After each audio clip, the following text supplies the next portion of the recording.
congratulate Honorable Nabanja, who has just been approved by this House.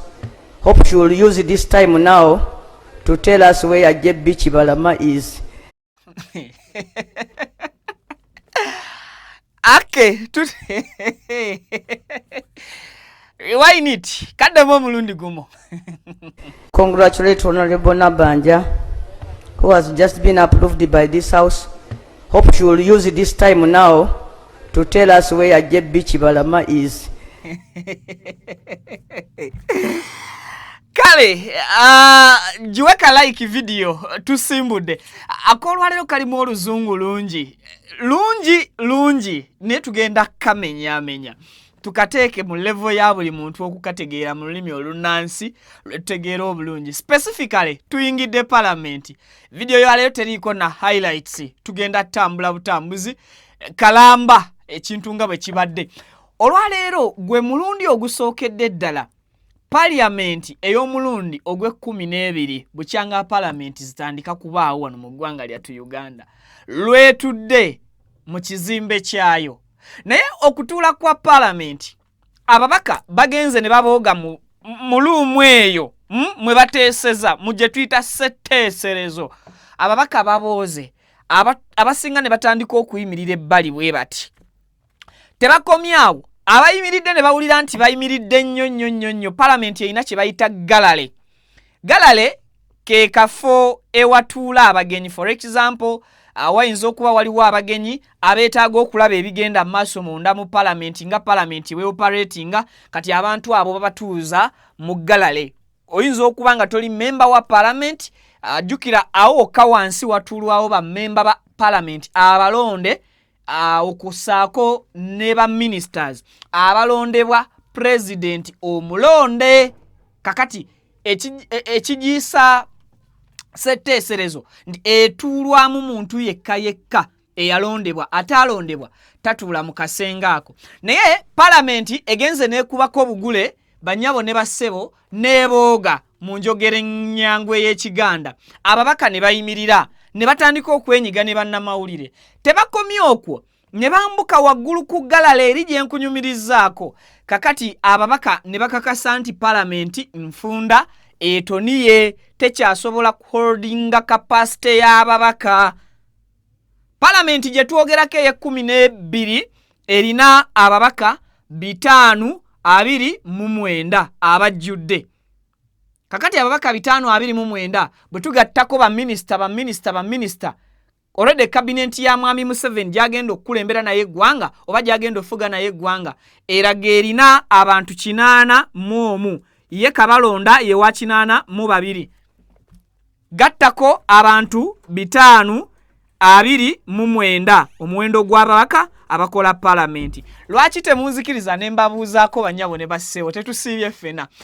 Musibyeyo mutya mama ne bataata gigenze gitya gye mutusizaako engalo abali mu ggwanga lyattu Uganda ne time frame ya wano okutwaliza wamu abali ebunaayira mwasuze mutya? Mmanyi abamu ku mmwe obudde bwakakya ffe n'ekintu tuli kukiwunzika olunaku tuli kubanga tuluwumbawumba.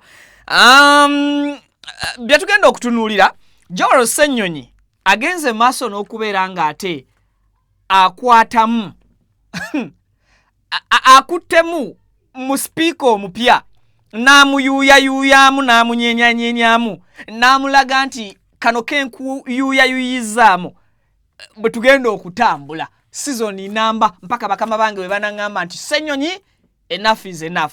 Naye amubuulidde nti tetuli mu lutalo, buvunaanyizibwa bwaffe nga leader of opposition oba ng'oludda oluwabula gavumenti okuba keepinga in check. Buli kadde okubanga tuba checkinga tubakeberamu tubagamba wante kiteredde kino mukikoze bubi kino mukipresentinze mukikyuseemu wano. So Joel Ssenyonyi bwawumbye ate omulowooza tasabuliddeyo Anita Among bw'agenze maaso n'okucheckinga speaker oboth Jacob amulaze nti oli abadde wa parliament ye11 kankulage ezimu ku nsobi z'akoze mu parliament oba mu kisenge oba mu ntebe gy'otuddemu. Joel Ssenyonyi araisinze ensonga buli muntu yenna owa NRM owa FDC owa Jema owa anti buli muntu yenna abadde mu parliament n'amukubira engalo nga Walaaya ayogeredde ddala exactly ebigambo ebiri ku mutima gwa buli atudde mu parliament oba mupya oba mukadde asangiddwamu. Omusajja Joel Ssenyonyi tukkirize oba tugaane ekifo ky'obwalopu tukimulekera emyaka 5 Mukama amuvugiraawo amwongereko bwongezi ate tamusukkulumya kumufuula balopu abaasuulibwa abavaako mu mbeera ng'ebintu si birungi. Kakati ate ye Oboth Jacob speaker agenze maaso n'okurecognizinga obanga akozesa obuyinza obumuweebwa ssemateeka okukkiriza ekiwandiiko ekitongole ekivudde mu kibiina kya National Unity Platform era nga kiwandiikiddwa Secretary General David Lewis Rubongoya. Ekiwandiiko kino kibadde kitegeeza Parliament ani gwe kisindise era ani gwe kironze okubeera leader of opposition n'obukiiko obulala. Omukulu speaker Oboth Jacob akkiriza era bw'atyo n'alangirira ng'akozesa obuyinza obumuweebwa ssemateeka officially nti Joel Ssenyonyi Besekezi ye leader of opposition era bw'atyo nga speaker n'alagira parliament yonna emrecognizing era emukubira obugalo oluvannyuma parliament ekyo ekikoze. Ne we tuwogerera bino nga Joel Ssenyonyi ye leader of opposition akakasiddwa nga obuyinza obuweebwa speaker bwe bukozeseddwa ne article mwayise tugenda kubeera nga tugitunuulira. Honorable Namboze Betty Bakireke akubye Prime Minister Oluyi mu Parliament. Bagenda gaba Vicky okola defamation. Honorable Namboze akubye Honorable Nabanja Oluyi mu Parliament lwa bigambo. Tageze nti bwa papa n'alumupacha amukubye gye tuyita knock out. Eyo bwe tuba mu nteeseganya baba bakubye Oluyi newankubadde terubadde physical tewabadde body attachment naye ekigambo kyakozeseza kyokka mu parliament kibadde kimalo kakasa nti right honorable Nabanja akubiddwa Oluyi. Sitegedde lukuttewa kati gwe ogenda okuŋŋamba olowooza lukutte ku mutima Luyi lukutte ku ttama oba so ng'ate ne right honorable Nabanja Musafiri munnange agenze maaso n'okuba nti tanyigirwa mu ttooke ye lwaki tonzikiriza nzije nkulage kabinenti eyalondeddwa General Kaguta Museveni engeri gye yagitemyetemye. Obadde okimanyi nti ababaka 17 oba ba minister 17 bonna ba PLU waliwo ekigenda maaso kyemutannaba kubeera nga mufokasingako oba nga mutegeera. PLU bagiwadde ba ministers ku cabinet 17 mulambirira ogenda bamanya be baani abo era bafunye positions ki. Kakati ngenda kulaga engeri faces empya ku cabinet ya Mwami Yoweri Kaguta Museveni ne positions ze bafunye. At the same time okkirize nkuvuge nkutwale nkulage ba minister ba Mwami Museveni abakadde be yasudde obutaddira ddala oba oli awo ate nga mwabo mulimu n'abakadde be yali yasuula edda okugeza nga Jeno Tumukunde gwe yamaze n'akomyawo and of course si yekka kuliko ne abalala nga bwe tugenda okuba nga tubitunuulira. Nkola mu katondo bwenti video giwadde ka like kikulu nnyo gugiwe buyi thumbs up ebisigadde obindekere nkomawo tovaawo. Amanya gange yenze Nyondo Rosette, amanya ze Nyondo Witini, gankola ne Nyondo Gleam, tuli wano ku Nyondo Gleam Beauty Sport, nga twagala okubanjulya products zonna ze tuleese. Tulina ekizigo kyaffe kitandikira ddala ku mwana omuto okutuuka ku mukadde. Kizigo kirungi nnyo kya natural, naye n'abagala okola mu ka brightening tukikola. Tulina products ez'abakyala, ez'abaami, ewamu n'abaana. Products zonna zemulaba wano eno za Nyondo Gleam. Tulina ne bedroom products gamba nga tightener, pulling, eddagala infections, water, appetite, penis enlargement. Tulina manpower n'abakyala bagala okubanga ate mukola ku hips, mwagala okubanga mukendeeza embuto. Tulina beauty spots eza Nyondo Gleam ez'enjawulo, Enyanama ne wano ekisozi. Mini UAE tusangibwa Dubai ne Sharjah nayo tulinayo branch. Mwana watu gwa batasobodde kujja kutusinkana we tubeera tuli tusobola okuba nga ate tukuweereza yonna gy'obeera oli. Amanya gange nze Kibira Hassan okuva mu Kibira Construction Company Limited. Tutunda amataka, tuzimba amayumba, tuddaabiriza amayumba, renovation tugikola, tusima amazzi. Ffe aba Kibira Construction Company Limited tutunda amataka ag'ebyapa ag'endagaano ku makubo ag'enjawulo okugeza Hoima Road, Bombo Road, Masaka Road, Mitiyana Road.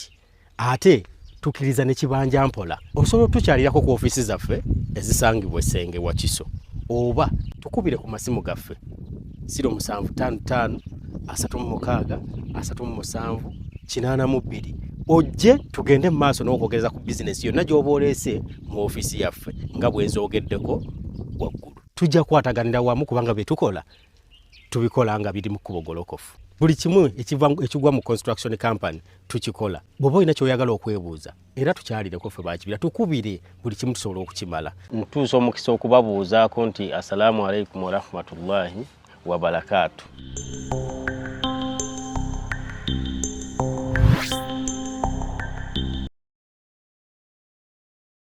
Okutandikira ye palamenti eye-12 etudde olutula lwayo olwokubiri. Olutuula olwasooka lwatuula wali eri mu kisaawe kya Meenunula Kololo era ng'olutuula luno lwali lugendereddwa mu kulonda sipiika wa paliyamenti agenda obbakulembera okusobola okutwala oboolyawo obukulembeze bwayo mu maaso. Kino baakikola okuvuganya okwaliwo kwamala ne kuvaamu omuwanguzi omu nga ye Right Honorable Jacob Oboth nga ye sipiika wa palamenti eye-12. Kakati olunaku olwaleero palamenti mu kizimbe kyayo weesookedde eddala okubeera nga etuula eye-12 newankubadde lubadde lutuula lwakubiri nga bwe nkunnyonnyodde luli olutuula olwasooka. Kakati palamenti nga bw'ogirabaawo ebadde ekubyeko obugule era namungi w'omubaka almost ababaka abasinga bonna abaalondebwa mu bifo eby'enjawulo n'abaalayizibwa. Omanyi mulimu ababaka abaalayizibwa obulayizibwa nga tebaalondebwa. Babadde bafiirinze up ekifo kino kyonna ekyeteeserezo w'eggwanga lyattu Uganda okukakasa nti ekifo kino kitoniye. Ababaka abamu balabiddwako ng'ew'okutuula bambi bayagga buyazzi era bano basabiddwa okubaako emabbali we bayimirira nga bwe kityo n'omuntu yenna atudde atya okusituka okugenda okubaako kyakola ng'atya nti ekifo kyayinza okusanga nga bakyokipayinze obanga bakituddemu. Kakati palamenti okubako obugule bwetyo kireeseewoko oboolyawo okweyambisa akafo akamanyiddwa nga galale watera okutuula abagenyi abalina bye baagala okusoma oba okulaba palamenti bw'eba egenda mu maaso oba abagenyi ab'enjawulo we batuula palamenti esinga eba erina entuula zaayo zeerimu. Kakati abakooye okuyimirira kisaliddwawo era ne kikkaanyizibwako nti bambuke waggulu mu galale. Ekirungi nti galale bagizimba obeera oli waggulu nga ebigenda mu maaso okuteesebwako oba ebyogerebwa buli kimu obeera okifuna wansi palamenti weetera okuba ng'etuula. So bwe gutyo bwe gubadde ababaka abamu bambuse waggulu ne batuula mu galale. Abo abalina obusobozi obuyimirira abasigadde bayimiridde emabbali naye oluvannyuma palamenti gyegenze wangaala nabo bamaze ne bambuka mu galale ne batuula eyo ne basobola okuba nti ate batandika okuwuliza ebyo ebibadde bitandikiddwako okutunuulirwa mu palamenti eye-12. Mu bimu ku ebyo ebitunuuliddwa olunaku olwaleero mwe mubadde sipiika wa palamenti oboolyawo okwongera okuyisaamu ababaka palamenti n'okuba congratulatinga bakulike bayogeyoge akalulu ke babaddemu. And of course tebakomye bukomye awo omukulu speaker Jacob Oboth bw'atyo nabanga arecognizinga oba nga akozesa obuyinza obumwe bwa ssemateeka okuba nti ayanjula leader of opposition abeera alondeddwa oludda oluvuganya oba oluwabula government eri palamenti. Kino akikoze wakati mu bwesimbu n'okusaagirira bw'atyo n'ategeeza palamenti nti leader of opposition omujja ye Joel Ssenyonyi era asomye ebbaluwa butereevu emuweereddwa Secretary General w'ekibiina Joel Ssenyonyi Mwava ekibiina kya NUP. Wabaddewo okukubaganako ku lwayi oba okusaagasagamu n'ekyo nga sinnakuwa katambi ka speaker ono ekyamazima omukulu Jacob Oboth anyumidde ekyambalo. Amazima gabeewo bwe tukomyawo ekifaananyi kya Anita Among ne tukomyawo n'ekifaananyi kya Jacob Oboth walaayo olabira ddala ng'entebe eyo teyanyumira nnyo. Sikyogera mbukyayi, sikyogera mbubi. Bavi ninawo wano ekifaananyi kiringa kimu bibiri, nsabye busabi sebo taata kinteereyo. Ebifaananyi ebyo bibiri. Jacob Oboth ayina engeri gy'anyumidde. Ako katambi kaleke katufuna ebifaananyi by'obwo tuteerayo. Anyumidde obwa speaker. Walaya Mungu anzijukizza ekifaananyi ky'omugenzi Anita Among gwe yaddira mbigere Jacob Oulanya. Honorable Jacob Oulanya bwe yayambalanga ekikoofiira ekyo ng'olabira ddala speaker wa parliament omujjuvu. Newankubadde ne Right Honorable Rebecca Alitwala Kadaga yali anyumira ekikoofiira ekyo, naye si nnyo ng'abasajja bwe banyumira ekyambalo kino. In fact, n'entuula gye batuula mu ntebe eyo olabira ddala omuntu nga aggumidde. Speaker, thank you. Wamma mulaba mutya? Omusajja anyumidde mu kyambalo kyekisooka, kyakubiri anyumidde mu office oba mu ntebe ey'obwa speaker. Representation yokka gy'akoze, remarks z'akoze eri babaka banne, eri cabinet, and of course n'ezimu ku activities ezibadde mu parliament. Olabidde ddala omusajja kugamba aggumidde agwana ate alina ettama ng'eri omugenzi Jacob Oulanya. Good enough nono ye Jacob Oboth. So omusajja ekintu akituuliddemu ddala bulungi nnyo nnyini ddala. So kompeekaawo ku speech oba ku bimu ku bigambo bye wabadde akakasa okulondebwa kwa Joel Ssenyonyi, and of course n'abakulembeze banne okuli aba SEC, aba COSASE, and of course n'obukiiko obulala obuli mu parliament. Tuwe katambi. In accordance with the Section 8(1) of the Administration of Parliament Act 2006, the party, not the platform, has elected Honorable Joel Basekezi Ssenyonyi, Member of Parliament for Nakawa West constituency, as the leader of the opposition in Parliament. Similarly, the party, not the platform, has nominated Honorable Mwiro Paul, Member of Parliament for Jinja South Division East constituency, as the Chief Opposition Whip in accordance with the Section 15(1) of the Administration of Parliament Act 2006.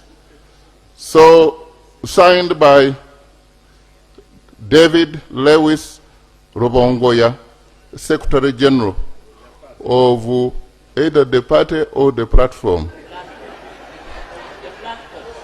But nope. So I am required under that Section 8(1), Section 8(3). This is to give you notice that a person elected leader of opposition under this section shall take office upon a formal announcement by the Speaker, and I hereby announce Honorable Joel Basekezi Ssenyonyi as the leader of opposition.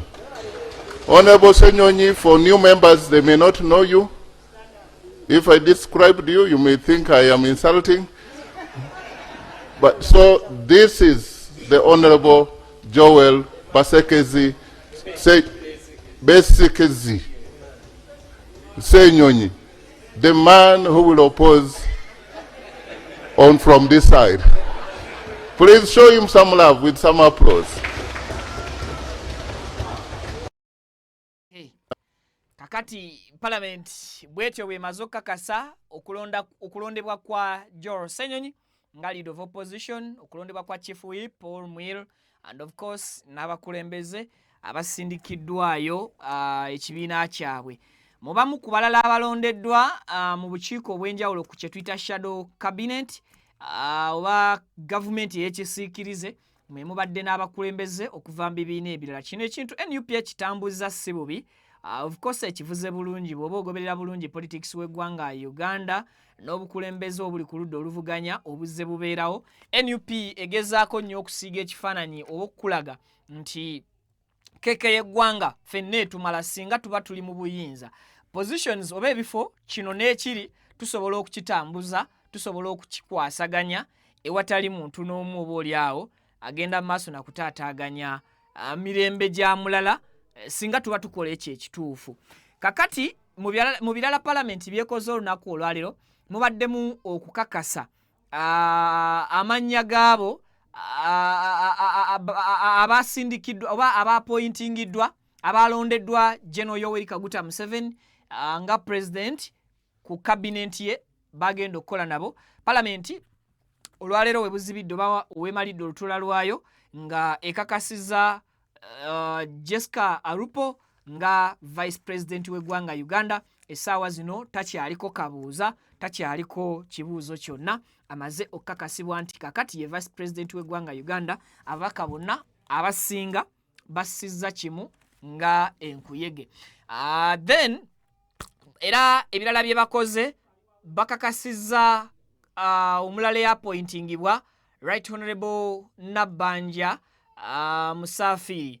Nabbanja ono bamukakasiza ku kifo ky'obwa prime minister era nga parliament ekisanze nga tewaliiwo nnyo nsonga ya muzinzi oba gye basobola kusimbako mulaka kugamba nti Nabbanja bamugobe.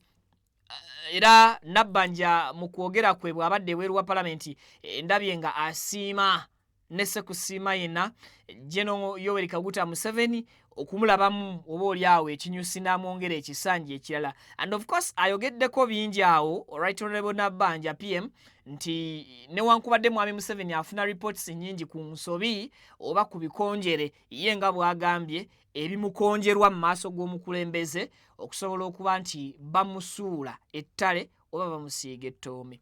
Naye Joel Ssenyonyi agenze mu maaso n'okuba nti atusesa. In fact nga sinnakuwa Joel Ssenyonyi bamaze okumurecognize nga leader of opposition speaker. Kakati Nabbanja naye n'ayagala sinayagala. In fact Right Honorable Nabbanja naye na congratulating oba n'ayozaayoza Joel Ssenyonyi okufuuka lopu omulundi omulala nate ogenda kuwulira ne lopu naye congratulatinze Nabbanja. Naye tusooke tuwulirize Honorable Nabbanja nga congratulatinga Honorable Bisekezi. Soko tuwe katambi ka PM Nabbanja.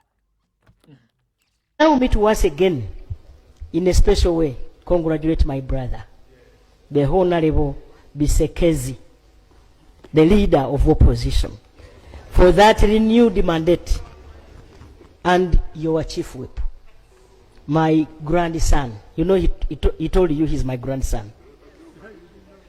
The opposition whip.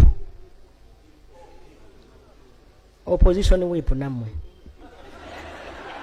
Mr. Speaker, you know, by saying this, I'm representing you because I'm your MP. Thank you.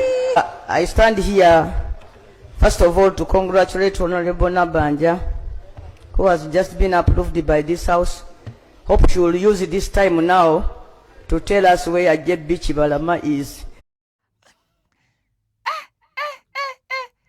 Ogwo gubadde musumaali oba lubadde luyi. Ne Parliament eno erimu abantu abatagenda kufugika. And of course Parliament egenda kunyuma. In fact singa tutambuliraawo mu Parliament ngeri free corruption temuli munguzi. Parliament si kibiina bannange nti mulina okugenda amatayiga batugembulago mubere too much serious n'ebiteetaagisa. Parliament kifo ekitumala to legislate kuteekawo mateeka mapya agatuyamba nze n'omuntu oli eyansindika mu parliament. Si mateeka olw'okuba nze bagenda kumpayo bu handouts, bu corruption, obuguziguzi obwo obutonotono. Parliament yaffe neetumala. So bwe tubeera mu free environment nga tuli mu ekintu ekitugatta, ng'abayizi bwe banaabeera ku parade y'essomero, fiiru eyo eyaffe natwenkanankana. Headboy bw'abeera ku katuuti ng'ayogerako naffe, the same way headmistress or headmaster gy'atuula ku katuuti ako n'ayogerako naffe ku parade bwe kyalisaanye okutambula. So right Honorable Nabanja congratulating Joel Ssenyonyi, and of course mu lusaagirizi n'agamba nti oyo nno muzzukulu wange bwe yaŋŋamba nti mba jjajja, and of course kino ye right Honorable Honorable Betty Namboze akirabye nga okusaaga okususse oba okuyiseewo, naye n'agamba kakisukkulumyemu. Jjukira Speaker Jacob Oboth asula mukono mu constituency ya Namboze bakireke. Kati Namboze bakireke, naye n'agamba nti ayoza Nabanja okutuuka ku bwa Prime Minister. Ndoza awabaddewo interruption katono nnyo, Namboze kwe kukyusa obuufu oba obwenyi n'abuza eri Oboth namugamba olukusa ddwolina okulumpa lwa nsonga jjukira teweerabira osula mu constituency yange si bwe kiri parliament n'efe essanyu. So ekibadde mu parliament leero, it was just mukwano ssanyu, kweyagaliza. So bw'amaliriza okusaagamu ne Speaker Oboth, then ate n'akwata ku right Honorable Nabanja. Honorable Nabanja bamugambye nti engeri kiri nti ffe tuli bazzukulu kati olw'okuba olina obuyinza buno obwa Prime Minister, tubadde tukujjukiza nti n'ekibalama wagamba gw'omulina, ndowooza waali badde okozesa omukisa guno ogukuweereddwa okufuuka Prime Minister omulundi omulala mu kisanja kino, okutuwa John Bosco Kibalama kuba wagamba omanyi gy'ali. Nenkulabira enduulu neevuga mu opposition nga tebeetemyemu, n'aba NRM abamu enduulu ne bagikoleeza essanyu ne libugaana parliament. I think engeri parliament gye yeetambuddemu tebaddemu kacyankalano oba command eri speaker like that of right Honorable Anita Among bw'abadde atera okubagamba shut up, sit down, togenda kuddamu kwogera. It is a free house, ennyumba eri free, obuli omu okuexpressingiramu oba okurepresentingiramu ekyo ekituufu okuva mu bantu be abaamusindika. So bwe tuvudde awo parliament ng'etambula enyuma etunyumira, ne tutuuka ku Joel Ssenyonyi wedda gwe bakongratulatinga. Kakati Joel Ssenyonyi yaddidde obusumaali gwa inchi 6 bwepaba n'atandika okugukuba. First of all asoose kunyeenyaamu oba kucheckinga mu Oboth as speaker wa 12th parliament. In fact Joel Ssenyonyi avuddemu ebigambo ebirungi. Agambye speaker nti omulimu gwaffe si gwa kubeera nti tuzimba bujja bukyayina mpalana. Omulimu gwaffe mugutwanguyize, ffe tuliwo kubakyekinga, tuliwo kubajjukiza nti kino nga mukitambuza si mu mutendera omutuufu. Lwaki mukubirira kino ekiteeka mwagala kiyite so that muddayo mu revising amateeka mumanye nti tubadde tudduse speed ya kizungirizi, tuddeyo amateeka go gagamba ki, nti gagamba ennaku 3 zibeera 3 tukonsultinge ku bannansi ba citizens nti yetuddeyo twebuuze ku bannansi. So ayongedde okusiigira omuntu ono wa wansi, leader of opposition, omulimo gwe ki? Era mu bimu ku ebyo byatusiigidde ekifaananyi alaze ne Prime Minister Right Honorable Nabanja nti ofiisi yo gisigaze nga nzigule. awakawo gwogalawo newe kituuka ku office ya prime minister kiriza tujje tukubenga mu ttooki. In fact ebirala Joel Ssenyonyi byayongeddeko mwe mubadde n'okutegeeza speaker nti parliament ye-11 ebadde kulemberwa Anita Among ebadde yangoba mu bukiiko obumu nti era ina akakodyo ke yateekawo nenneekwasizaako oba keeri ekwasizaako nti oyo twamuyitanga emirundi kumpi 3 nga tajja oba nga taatendinga naye nannyonnyola na butya akakodyo ako bwe kaali era palamenti yonneesese walayi ngolabira ddala waaliwo hidden agendas ezaali emabega waaki emabega w'ekikolwa oba oliawo ekyakolebwa palamenti ye-11 okusibira ebweru leader of opposition emabega wa office oba w'ebisenge ebiteeserezebwamu ku bukiiko buno obw'enjawulo. So kompeeko omukulu Joel Ssenyonyi mu Buganda tugamba kutuma omukulu tamagamaga ebigambo kabyetuusize oba oliawo Pavini Bituwe. Really, I'm not here to oppose anything and everything. No. My duty and the duty of colleagues on this side is to keep the government in check. That's our duty. And I invite colleagues to join us in doing this duty, doing the same, executing this mandate. Because keeping the government in check is for the good of each one of us. Honorable Speaker, I'm sure one of these days you will have a day when members will raise matters of national importance. They will tell you about the poor roads in their areas. They will tell you about, government officials stealing money that is supposed to trickle down to their people. They'll tell you about bad hospitals. They'll tell you about all these many different things.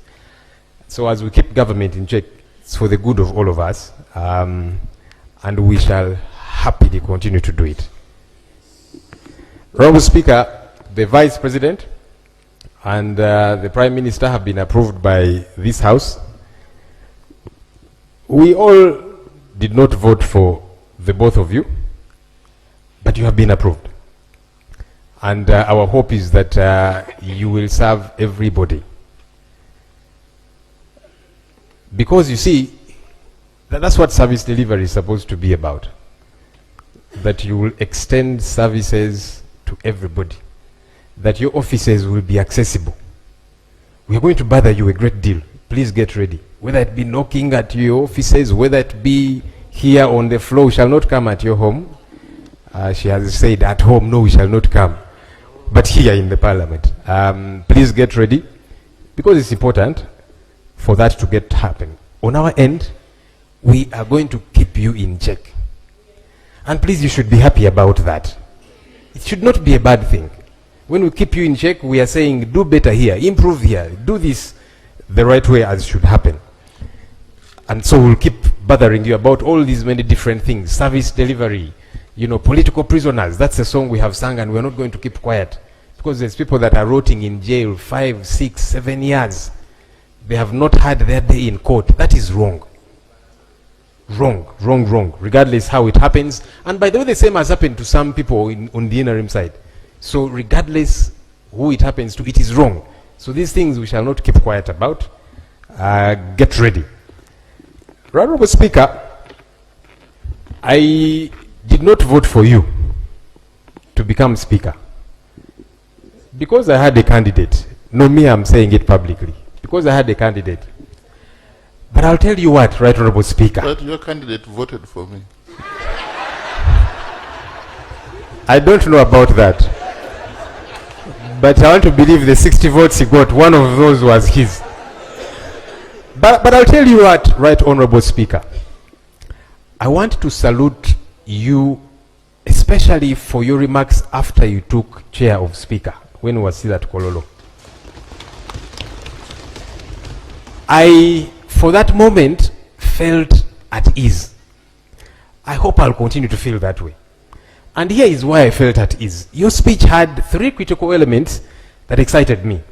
Number 1, you promised to be a speaker even for those who did not vote for you, like me. And that's imperative. Because now you have become a referee for all of us. Our hope is that you will be ready to blow the whistle when there is a hard tackle, as opposed to you actually being the one tackling us. So that gave me comfort, Right Honorable Speaker. You promised in your remarks a corruption-free parliament. That excited me. And you have our support in ensuring this, Right Honorable Speaker. Right Honorable Speaker, you promised that Parliament is supposed to be open, and so the media is supposed to be welcome here. I want to appreciate, because on that one you have taken immediate action. I was told that the Nation Media Group accessed Parliament today, because they were barred from accessing Parliament for months, and that is wrong. My appeal to you, Right Honorable Speaker, I'm saluting you publicly for the remarks that you made.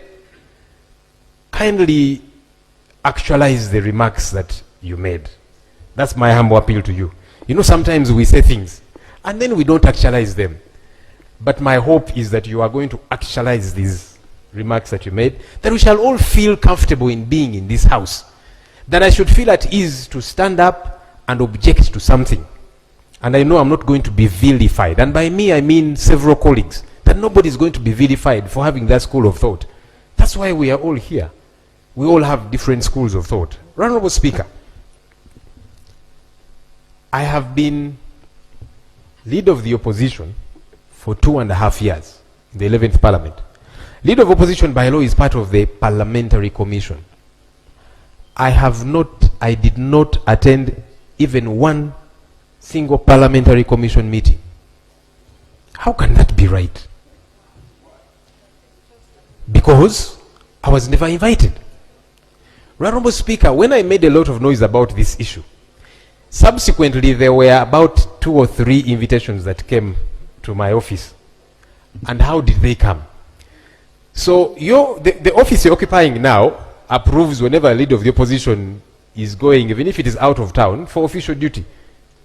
So one of those times, I think we were going to these entities we were oversighting in Amuru, Inspire Coffee, in Tungamo. So you are on the way there, you get a call from the office that a letter has come here for Parliamentary Commission, and it is happening in 30 minutes.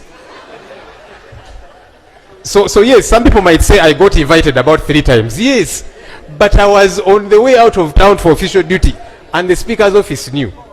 These things have got to change. Let's observe the law. Let's do right, as is expected. Finally, Right Honorable Speaker. Right Honorable Speaker, you have seen the quandary we are grappling with here. We don't have adequate space. This Parliament, I am told, was made for about 80 people the time it was constructed. We are now 529 members. When you add the ex-officials, we shall be 550 plus. Now that we have opened the space and said we can have many more ministers, we are waiting. Right Honorable Speaker, there is new chambers that have been under construction for donkey's years. It is something that I have talked about here on the floor of Parliament. Money is appropriated for the same. What is happening? Every financial year, money is appropriated. Why has that place become a bottomless pit? Why do they not finish constructing that place so that members don't sit on their laps? Especially because money is appropriated. It would be a different thing if somebody was saying there is no money available, but money is passed here. At one time I said, look, can we stop passing this money? But the money is appropriated. Work doesn't happen. Meanwhile, Parliament spends billions of shillings to rent office space for members and staff. Why? Honorable Speaker, we are trusting you to fix these issues. I'm glad that you ably talked about them. We are looking forward to working with you. We are looking forward to enjoying our space here, supporting what we feel is right to support, objecting to what we feel we should object to, and who will benefit? The people of Uganda out there. I thank you and congratulations to us all. Really, I'm not here to oppose anything and everything. No. Okay.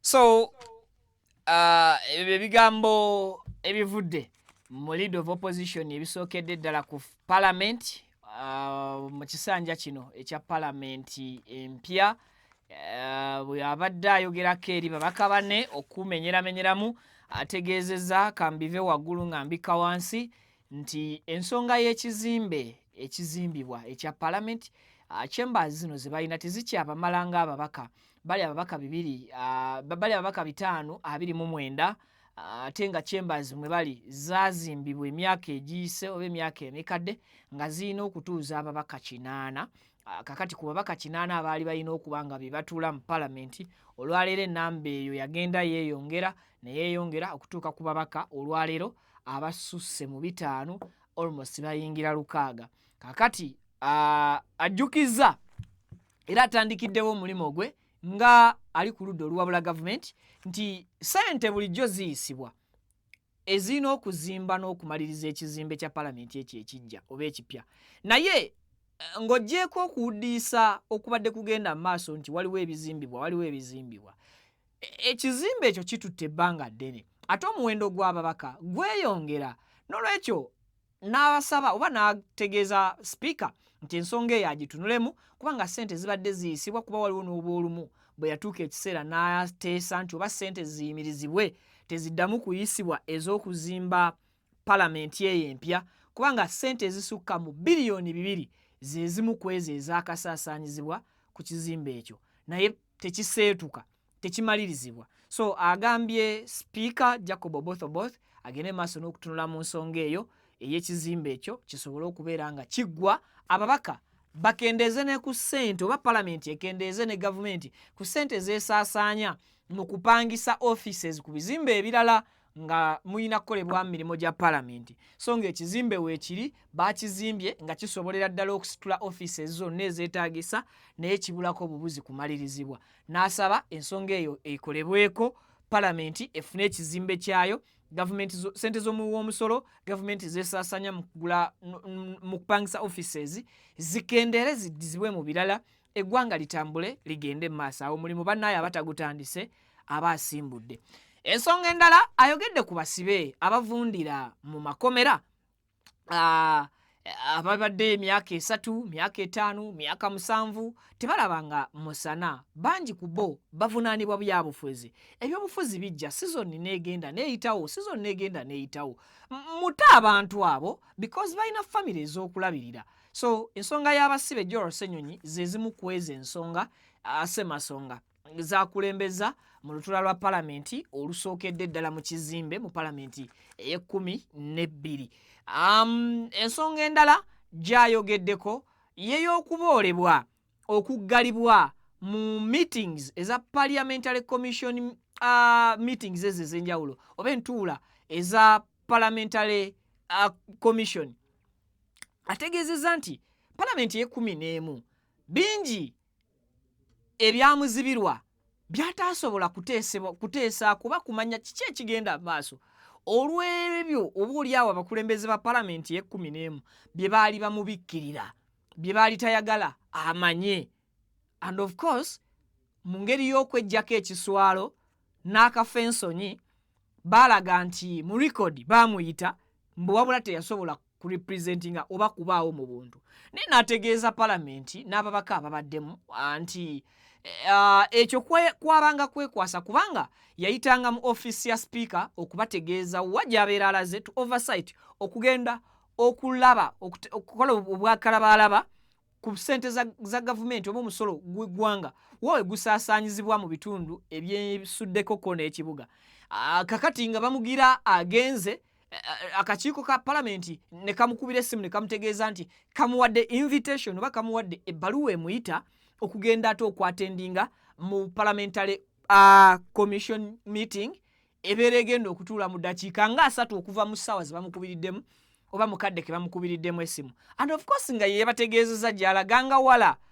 eyo busukka kkubo bwa Kampala so nga byonna tebikola makulu gy'ali just kiguumaaza so n'asaba bikyusibwe mu palamenti eno awona tuli ku kye tuyita checks achekinga kati agezaako kulaga sipiika ono omujja ensobi ezibadde mu palamenti enkadde jaddidde mu bigere of which kyensuubira nti omulimu agukwatidde ddala bulungi nnyo nnyini ddala agenze maaso n'okuba nti era acongratulatinga oba ayozaayoza right honorable Nabbanja wamu ne Jessica Alupo amcongratulating oba muyozaayozeza ku bwa vice president w'eggwanga Uganda and of course prime minister ye Nabbanja Musafiri ye namuyozaayoza sides zaawo ensonga ne zitambula bulungi nnyo nyini ddala. Briefly Parliament bwetyo bwetambudde era ndowooza egenda kwongera okufuna entuulo ez'enjawulo okusobola okukakasa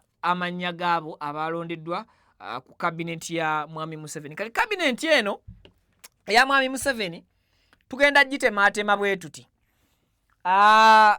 Waliwo kye tutadde tetunnaba kugenderera bulungi nga bannayuganda abatandika obutandisa okugoberera politics. Naye bw'oba obadde ogoberera politics engeri amapensa gye gabadde gazannyibwa ku chessboard ogenda kutunuulira nti kabineti eno yabadde eri well calculated.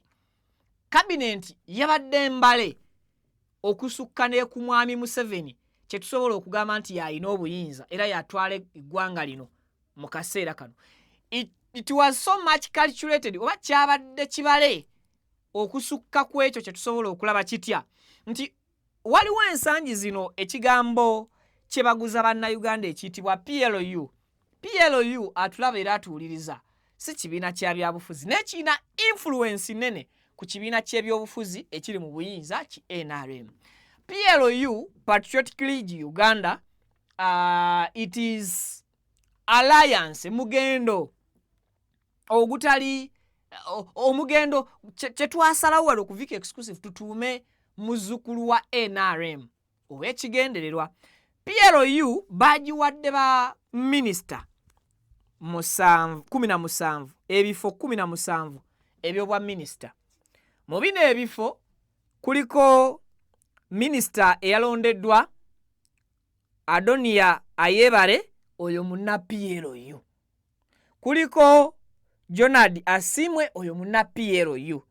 Kuliko Balamba Lugahara oyo naye munna PLU lukolwe era Jeno Muhoozi kyayogera ono takiddamu.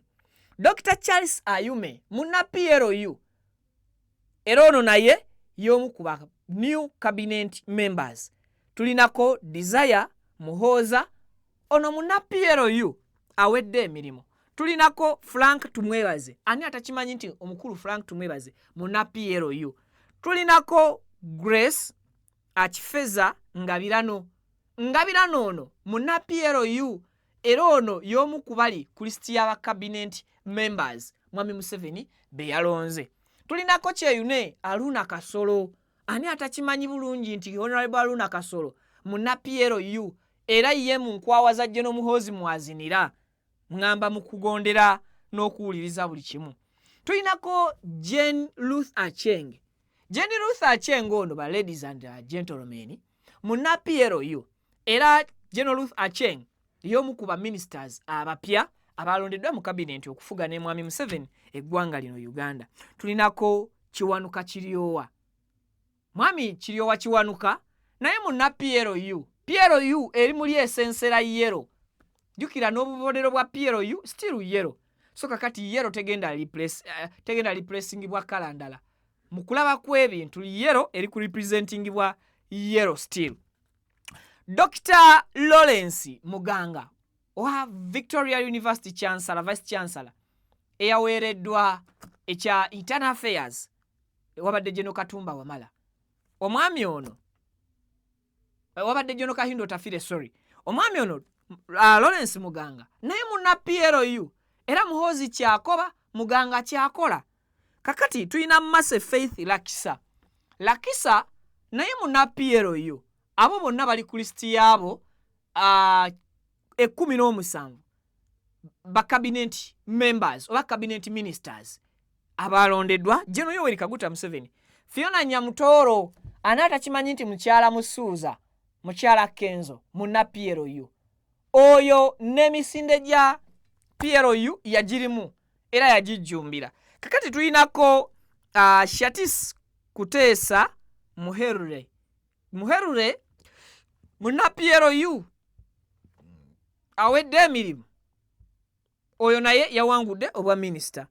Lilian Abba ani atamumanyi nti munna PLU oyo naye yewe 16 n'asembayo kube 17 ye Peter Ogwanga naye yewangulidde obwa minisita oba oliawo mu gavumenti ya Mwami Yoweri Kaguta Museveni. Kakati tuyina kuba cabinet minister 84 tutoddeko 17 eyo PLU pure musayi gwa PLU teguliko kubuuza oba kulonza oba kubuusabuusa kati 84 kwata calculator yo bakozesa omutwe gwo ojjeko 17 PLU. Bwe tuvaawo katukankutemere regions engeri gye zaafunyemu abantu ababaka ab'enjawulo. Regions bwe tugenda Buganda as of all you know nti Buganda yesinga etundutundu eddene ku gundi kuki ku regions za Uganda endala. In fact tusooke wano tusooke faces empya mu bwa minister ku cabinet ya Mwami Museveni. Faces empya bali ba ministers 28 ba minister 28 be bapya kyokera ba minister 28 be bakadde be bagobye oba be bajje kulukana abapya ku cabinet tuyinako Crispus Kiyonga ono nga second deputy prime minister era nga deputy deputy leader of government business in parliament yoyo Crispus Kiyonga mupya ku bwa minister. Tulinako Jonad Asimwe oyo mupya ku bwa minister ye minister office of the president in charge of science technology and innovation we bamuwadde. John Baptist Locke ono mupya naye minister for Karamoja affairs ye minister omubezi ow'ensonga za Karamoja. Kakati ne tubaako ne Adonia Ayebare ye bamuwadde bwa foreign affairs. Ndoza kakati awo ekintu olaba bwe kigenda kikola ki bwe kitambula ogenda kwesanga nga obuntu obumu abutambuza. Adonia oyo ye wa PLU gwe nakugambye ali kuwale 17 oyo naye mupya. Kakati ne tubeerako ne Henry Tumukunde face mpya newankubadde yali yasavingako. Henry Tumukunde ye minister of gender labor and social development yali yasavingako naawumula kati yakomyewo obukomi y'omu ku ba minister abakadde abakozesebwako ne bawummuzibwa kakati bakomyewo badde mbasambe ennamba bupya. Ne tugenda ku Ephraim Kamuntu minister of internal affairs gwe bakiwadde oyo naye mupya ku cabinet. Sanje Tana minister of trade industry and cooperatives oyo naye bamuwadde ekifo mupya. Kakati ne tubako ne Sandra Arum Santa ono nga bamuwadde wa minister of state for economic monitoring. Then ne tugenda ku Desire Muhoza oyo mupya kuba minister bamuwadde state minister of agriculture. Betuvaawo ne tugenda ku Robert Migadde Ndugwa bamuwadde state minister for fisheries oyo naye mupya. Betugenda ku Grace Achifenza Ngabirano oyo muna PLU Ngabirano bamuwadde bwa state minister for defense. Andozolaba PLU erieri ne mu defense bagiwadde okitegedde. Kakati Fields Chemtai bamutereddeawo ku kya state minister for primary education ebyenjigiriza ebyowansi oyo yesi muna PLU. Ne tugenda ku Sise Mulondo ono ye state minister for finance ku general duties ekintu akiriwa kati. Kakati bwe tugenda ku Amina Mukalazi oyo ye bamuwadde bwa state minister for prevention and investments. Oyo naye si muna PLU. Bwe tuvaawo ne tugenda ku face empya ye Shatis Kutesa Musherula oyo muna PLU gwe nakugambye ali kubali 17. Musherula ye state minister for microfinance oyo ali mu byansimbi. Kati PLU eina mu finance PLU bagiwaddeko ne mu defense. Ndozo uli ekintu ekigenda kibalansinga. Kakati Calvin Echudu ye state minister for internal affairs. Then ne tugenda ku Mary Kutesa Kamuli ne bamuteekawo mu state minister of gender labor and social development. ndowooza olaba ekintu awo bwe kigenda kikula bwe kigenda kibalansinga. Kati bwe tuva ne tudda ku Mase Faith Lakisa. Mathe Lakisa ono naye ali omu ku banna PLU 17 bali. Kakati Mase ye ne bajja ne bamuteeka wano mu State Minister for Youth and Children Affairs. Ewabadde omwami Minister Baramu Barugahara. Kakati ensonga z'abavubuka bino birimu okumobilizinga PLU ne bagiwa. Katuga tufunye PLU mu bavubuka n'abaana, ne tufuna PLU mu defense, ne tufuna PLU mu finance. Kati bw'oba n'abavubuka ng'oyina n'ebyensimbi ng'oyina ne mu security, gavumenti oba obulamu ki, tugende mu maaso. Kakati ne tuvaawo face empya ne tufuna Simon Mulongo. Simon Mulongo ono ye State Minister for Employment and Industrial Relations. Eby'emirimu n'ebyobugundi ebyo bya industrial. Then bwe tuvaawo ne tugenda ku Joyce Achani Okena. Okena ono bamuwadde bwa State Minister for Disability Affairs, abantu abalina obulemu. Ekyo bakiwadde Akena. Ono ndooza mwana wa Jima Akena. Kakati Jacqueline Mbabazi ye State Minister for Elderly Affairs. Bwe tuvaawo zino ze face empya ezaba minister. Bwe tuvaawo ne tugenda ku Justin Nammere State Minister for Local Government. Oyo muna NRM omusayi gwa PLU tegunnamusensera, akyagulumba ne kabando wa PLU, and of course ne PLU no akyagizingirako mu nkwawo okugiwa ebyayo. Justin Nammere bamutaddawo mu State Minister for Local Government wansaawo, and of course ne bamuwa ne Balamu. Kakati owabiri mu abasatu ye Lydia Wanyoto. Lydia Wanyoto ono bamuwadde kya State Minister for Public Service. Ndowooza olaba ekintu awo bwe kigenda kikula, bwe kigenda kibalansinga. Lydia Wanyoto. Kakati Susan Nakawuki Nsambu gwe bawadde ekya State Minister for Tourism, Wildlife and Antiquities. Then ne tugenda ku Alion York Odria, oyo muna opposition anywerera ku nsonga eyo nayo face mpya ku bwa minister. Ne tubanga twamutaddawo baba muwadde kya State Minister for National Guidance, kulungamya. Yes, oyo ye ekifo ffenna twakkiriza kyamugwanidde. Face empya ye ya Dr.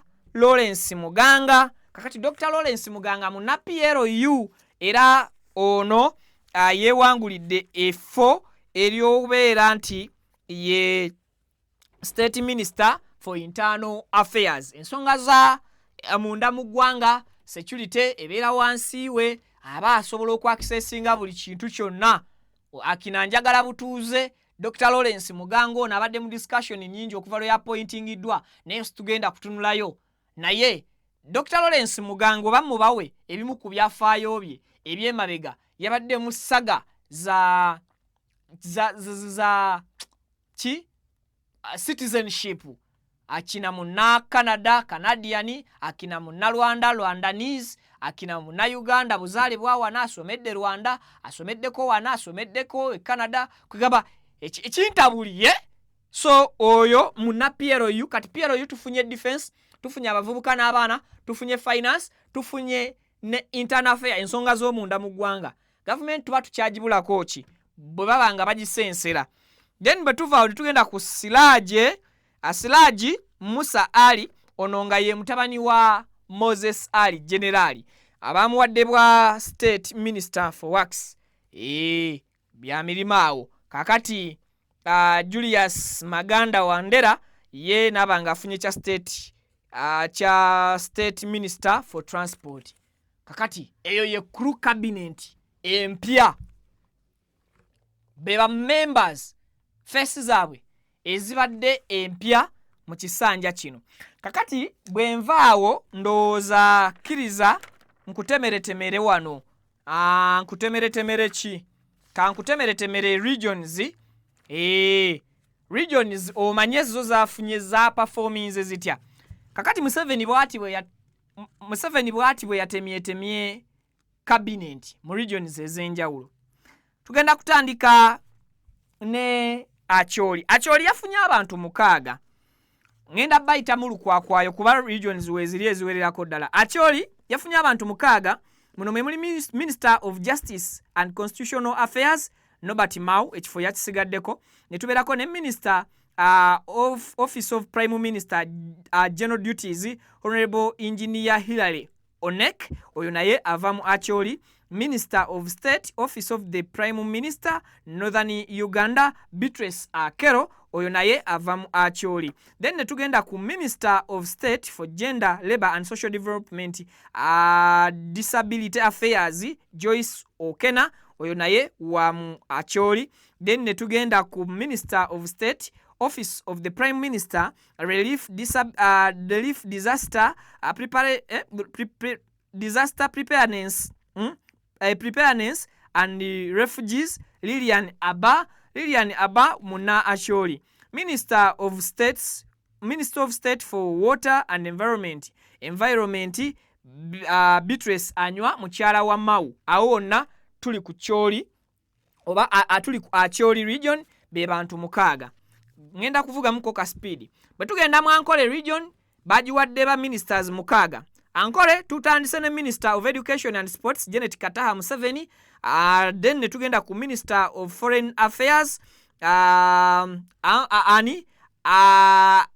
Ambadonia Ayebare. Then ne tugenda ku Minister of Internal Affairs Professor Ephraim Kamuntu. Minister of Water and Environment Major General Kahinda Otafire. Minister of State Office of the Prime Minister Luwero Triangle Rwenzori Region Alice Komboyo. Minister of State Agriculture, Animal Industry and Fisheries Animal Industry nebajiwa Lieutenant Colonel retired Bright Lwamirama. So bwetyo Ankole region nayo nefuna abayo 6.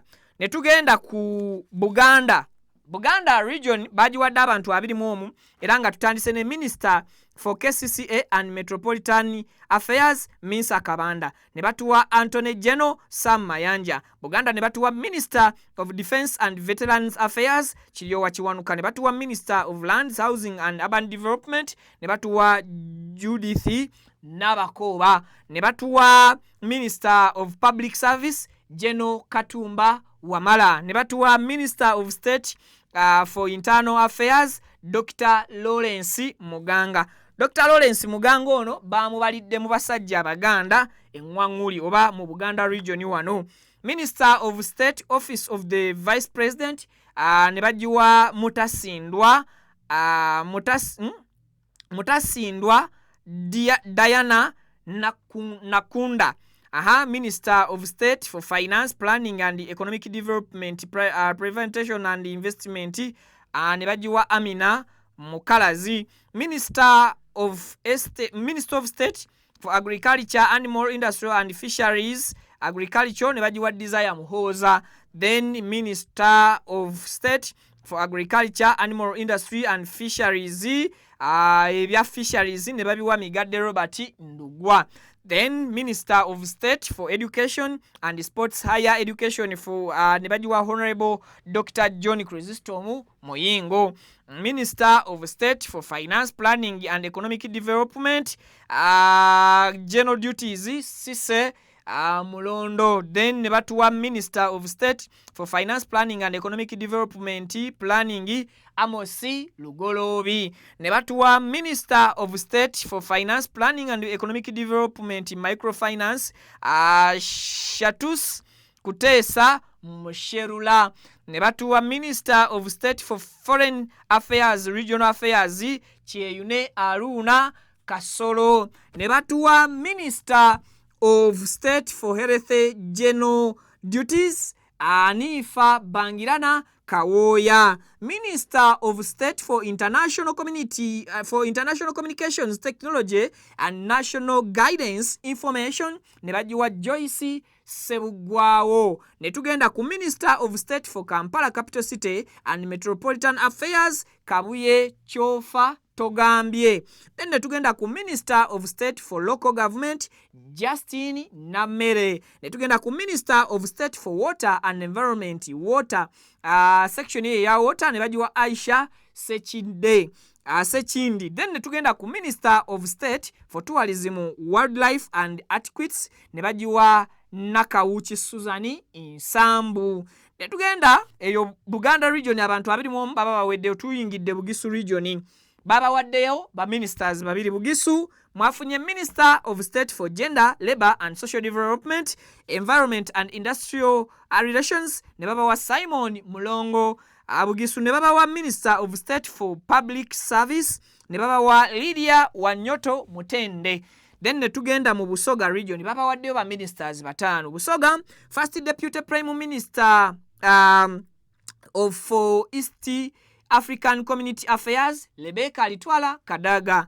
Busoga ne baba wa Third Deputy Prime Minister and Minister without Porforio. Ne baba wa Lukia Nakadama. Ne tugenda ku Busoga ne baba wongera Minister Office of the President, Presidency oba ebyobwa President ne baba wa babiri Mire Babalanda. Busoga ne babongera Local Chief Whip ne babongera Government Chief Whip Justin Kasule Lumumba. Busoga ne babongera Minister omulala of State for Lands, Housing and Urban Development, Housing ye Pasisi na Muganza. Busoga namwe batanu ne bagwayo. Ne tugenda ku Bunyoro, abanyoro muliyo. Prime Minister and Leader of Government Business in Parliament, Robina Nabanja Bunyoro mwafunyawo. Minister Office of the President in charge of Science, Technology and Innovation, Asimwe Jonadi. Bunyoro ne babongera Minister of Local Government Baramu Barugahara. Bunyoro ne baba wa Minister of Works and Transport Byamukama Fredi. Bunyoro ne mufuna Minister of State Office of the Prime Minister Bunyoro Affairs Grace Mary Mugasa. Mwene tubamaliriza Bukedi baba wadde ba ministers bana mwafunye Minister of Energy and General Development Dr. Monica Musenero Musaza.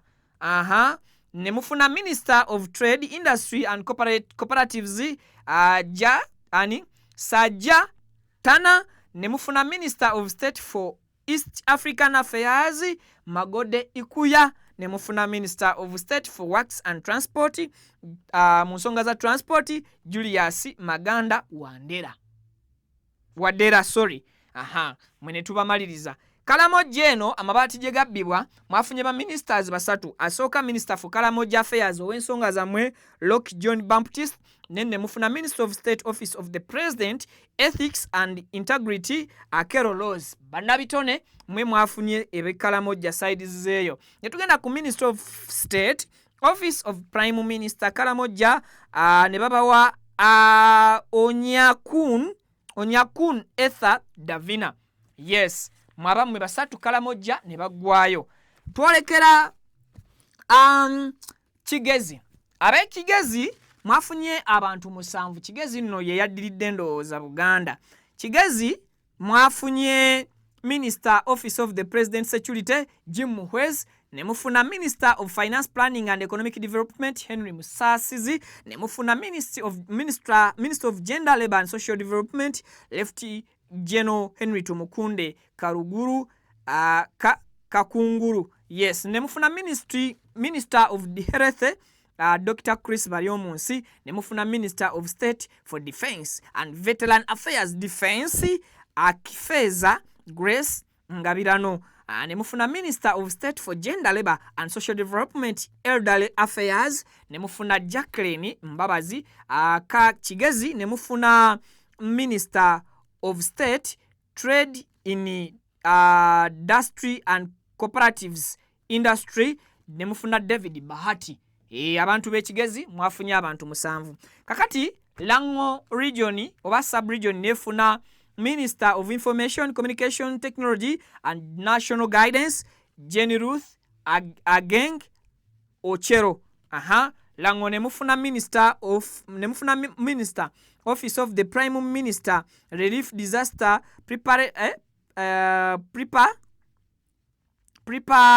preparedness and the refugees nemufuna Sam Engola, Minister of State Office of the President, economic monitoring nemufuna Alum Sandra Santa. Abantu belango nemufuna Minister of State for Gender, Labor and Social Development, Youth and Children Affairs, ensonga z'abaana ezo nemufuna waawo Lakisa Mase Faith. Lango tebabakoze bubi ne babongera ne Minister of State Lands, Housing and Urban Development ne baba wa Margaret Muhanga Mugisa. Kakati Rwenzori bafunye abantu basatu ba minister basatu, second deputy prime minister and deputy leader of government business in parliament, Dr. Crispus Walter Chiyonga. Then Banarwenzori nemufuna Minister of State Lands and Housing Urban Development Lands nemufuna Harriet Ntabazi. Rwenzori nemufuna Minister of State for Trade, Industry and Cooperatives Trade nemufuna General Wilson Imbadi. Mwene tubamala Sebeyi nemufuna Minister of State for Education and Sports, Primary Education ani Phils Chemtai. Teso mwafunye abantu batanu bakaba minister okuli His Excellency the Vice President Honorable Jessica Rose Epel Lupo, Major Retired. Nemufuna teso mwafunye wa Minister of State Office of the Prime Minister, Teso Affairs, Dr. Ongaro Obote. Teso ne babongera Minister of State for Education and Sports, sector ya sports ne baba wa Peter Ogwanga. Teso ne mufuna Minister of State for Energy and Mineral Development, mu bya energy ne baba wa Syndronius Aporot Okasai. Then Teso ne mufuna Minister of State for Regional Affairs, International Affairs, Calvin Echudu. Ne mufuna Toro kati mwafunye ba minister batanu okuli Minister of Agriculture, Animal Industry and Fisheries, Frank Tumwebaze. Toro nemufuna Minister of Tourism, Wildlife and Antiquities nemufuna Tom Butime. Toro nemufuna Deputy Anthony General Jackson Kafunzi. Toro nemufuna Minister of State for Gender, Labor and Social Development, Gender and Culture, Kutesa Mary Kamuli.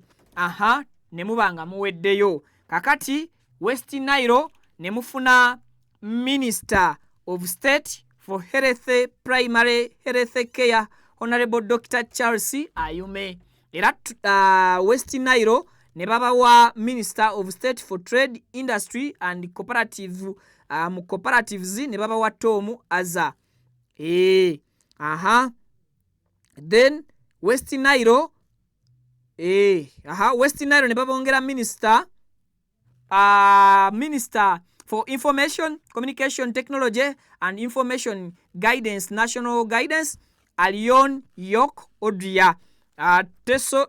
West Nile ne babongera Minister of State for Works and Transport, Works ne baba wa Sludge Musa Ali, mutabani wa Moses Ali. West Nile ne babongera Minister of State for Energy and Mineral Development, Minerals ne baba Fiona Nyamutoro wa West Nile kozi bulijjo. Then ne babongera Minister omulala wa State for Defense and Veteran Affairs, Oleru Huda. Bebo abantu 8 momu abakoze cabinet ya General Yoweri Kaguta Museveni. Bampe ku mazzi, bampe ku soda, mbawadde eggulire. Kale ndoza side zeyo byebyo byembalekeddeyo ebirala.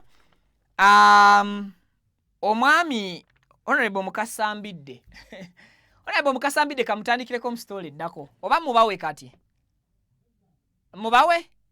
Okay, Honorable Mukasambidde katujje atunudde musuwani ya Nobert Mao. Tovaawo wekumire ku Mukutu Viki exclusive kanfune ku lwendo lw'amazzi atakumira sinkanye mu updates eziddako mweraba. Amanya gange nze Kibira Hassan okuva mu Kibira Construction Company Limited. Tutunda amataka, tuzimba amayumba. Tuddaabiriza amayumba, renovation tugikola, tusima amazzi. Ffe aba Kibira Construction Company Limited. Tutunda amataka, ag'ebyapa, ag'endagaano, ku makubo ag'enjawulo okugeza Hoima Road, Bombo Road, Masaka Road, Mityana Road. Ate tukiriza ne Kibanja Mpola. Osobola tukyalirako ku ofisi zaffe ezisangibwa Essenge Wakiso. Oba tukubire ku masimu gaffe 0755 36 37 82. Ojje tugende mu maaso n'okwogeza ku business yonna gy'oba oleese mu ofisi yaffe nga bw'enzoogeddeko waggulu. Tujja kwataganira wamu kubanga bye tukola tubikola nga biri mu kkubo golokofu. Buli kimu ekigwa mu construction company tukikola. Bw'oba olina ky'oyagala okwebuuza era tukyalireko ffe ba Kibira tukubire buli kimu tusobola okukimala. Ntuusa omukisa okubabuuzaako nti assalamu alaikum wa rahmatullahi wa barakatuh. Amanya gange yenze Nyondo Rosette. Amanya nze Nyondo Whitney. Gankola ne Nyondo Gleam. Tuli wano ku Nyondo Gleam Beauty Sport. Nga twagala okubanjulira products zonna ze tuleese. Tulina ekizigo kyaffe kitandikira ddala ku mwana omuto okutuuka ku mukadde. Kizigo kirungi nnyo kya natural naye n'abagala okolamu ka brightening tukikola. Tulina products ez'abakyala, ez'abaami ewamu n'abaana. Products zonna zemulaba wano eno za Nyondo Gleam. Tulina ne bedroom products gamba nga tightener, pulling, eddagala infections, water, appetite, penis enlargement. Tulina manpower. N'abakyala bagala okubanga ate mukola ku hips, mwagala okubanga mukendeeza embuto. Tulina beauty spots eza Nyondo Gleam ez'enjawulo, Enyanama ne wano ekisozi. Mu UAE tusangibwa Dubai ne Sharjah nayo tuyinayo branch. Mwana watu gwa batasobodde kujja kutusinkana we tubeera tuli tusobola okubanga ate tukuweereza yonna gy'obeera oli.